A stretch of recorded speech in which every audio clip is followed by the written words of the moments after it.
Hi friends, అందరూ అన్నం తిన్నారా? నేనైతే ఇప్పుడే తింటున్నా. ఇంట్లో అయితే కూర ఏం లేదు, ఏం చేయలేదు. అక్క పిల్లలు వెళ్ళిపోయారు కదా, కొంచెం బాధతోటే ఉన్నా. కూర ఏం వండకపోయేసరికి పిల్లలు కూడా రొట్టెలు తిన్నారు, పోయిర్రు. ఇక ఉన్నది మేమే కదా, అమ్మ కూడా లేదు, నేను తమ్ముడు ఇద్దరే ఉన్నాం అని చెప్పి వంట అయితే అంటే కూర ఏం చేయలేదు. ఈరోజు అయితే కారం అన్నమే. చికెన్తో తిన్నా మేమే తింటున్నాం, కారంతో తిన్నా మేమే తింటున్నాం. కామెంట్స్ అయితే పెట్టొద్దు కారంతో తింటున్నారని.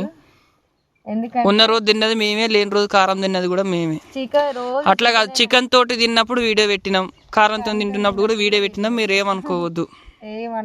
కారం అన్నం తినేటప్పుడు ఎట్లా అంటే కొంచెం కొంచెం కలుపుకొని తినొద్దు, అట్లా కారం ఎక్కువ అవుతుంది. ఇట్లా అంతా మిక్సీ చేసుకోవాలి, అంతా మిక్సీ చేసుకొనే తినాలి.